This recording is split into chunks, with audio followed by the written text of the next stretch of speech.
Assalamualaikum warahmatullahi wabarakatuh. Selamat sore semuanya. Perkenalkan, nama saya Muhammad Yusuf Muhammad Ar-Rasyid Harahap. Saya Jericho Saputra Sregar. Saya Rizky Siti. Saya Armando Pertama Sinaga. Pada kesempatan kali ini kami akan meresensi buku yang berjudul The Psychology of Emotion. Nah, adapun judul resensi kami kali ini adalah perspektif mengubah respons emosional kita. Pertama-tama saya akan menyampaikan identitas dari buku ini. Judul dari buku ini adalah The Psychology of Emotion yang ditulis oleh David J. Lieberman. Penerbitnya ialah baca.com dan jumlah halaman dari buku ini ialah 280 halaman. Adapun genre dari buku The Psychology of Emotion ini ialah genre psikologi, kesehatan, dan juga pengembangan diri.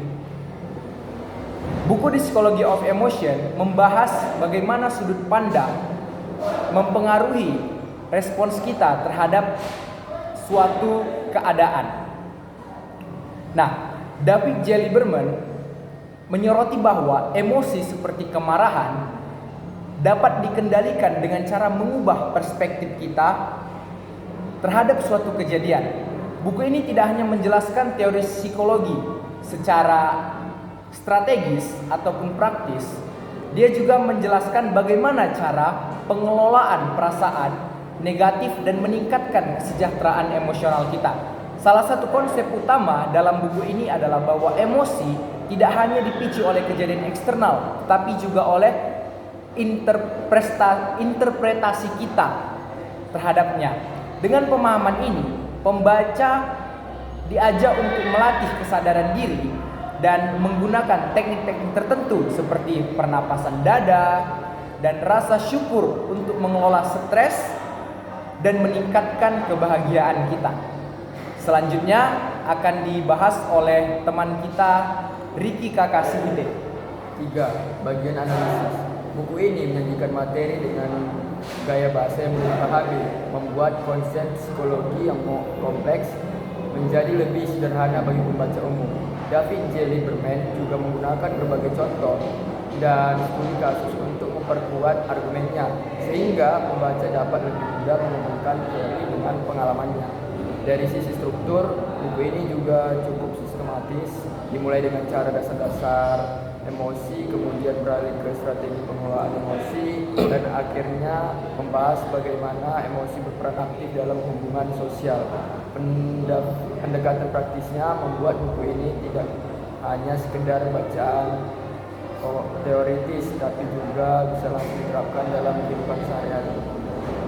Oke, baiklah, terima kasih untuk saudara Ricky Kakak. Selanjutnya akan dibahas oleh Orlando Pratama Sinaga. Oke.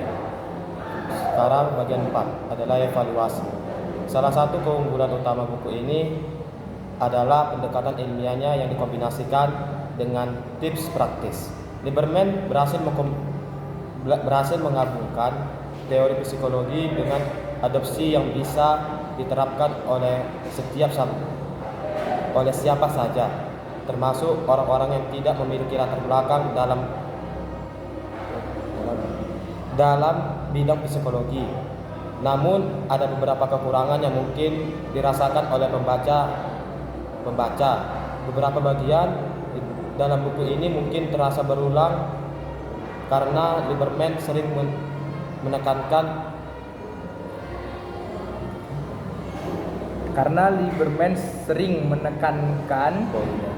poin-poin yang sama. Jadi dengan menekankan poin yang sama dalam berbagai konteks. Selain itu, meskipun buku ini menawarkan solusi yang efektif, beberapa teknik yang disarankan mungkin tidak cocok untuk semua orang karena perbedaan kepribadian dan pengalaman hidup masing-masing individu. Ya, baiklah. Jadi saya akan mengulangi sedikit tentang evaluasi yang dibahas oleh Orlando. Jadi kekurangan dari buku ini tadi adalah Lieberman terlalu sering mengulang-ulang poin-poin yang sama ketika dia membahas topik yang berbeda di bab yang lain ya.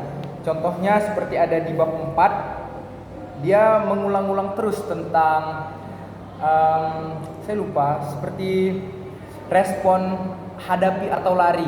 Nah, dia sering sekali mengulang-ulang topik itu walaupun di bagian pembahasan yang berbeda. Nah, selanjutnya untuk pembahasan rekomendasi ya akan dibacakan oleh, saya ulangi, akan disampaikan oleh Jericho Saputra. Oke, baik. Saya di sini bagian yang kelima adalah rekomendasi.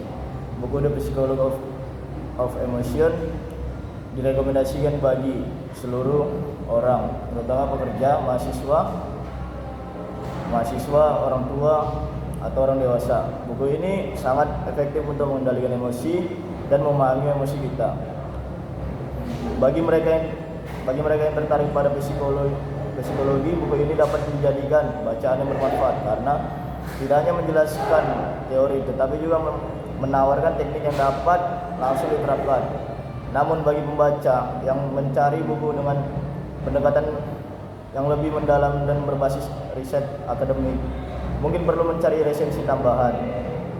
Secara keseluruhan, buku The Psychology of Emotion adalah buku yang informatika dan aplikatif, membantu pembaca memahami bahwa cara mereka memandang dunia memiliki dampak besar terhadap kesejahteraan emosional mereka. Oke, dengan ini berakhirlah resensi dari kami. Semoga resensi ini dapat memberikan manfaat kepada pembaca yang ingin membaca buku yang berkaitan dengan psikologi dan kesehatan, pastinya kesehatan mental. Terima kasih telah menyimak kami hingga selesai. Assalamualaikum warahmatullahi wabarakatuh.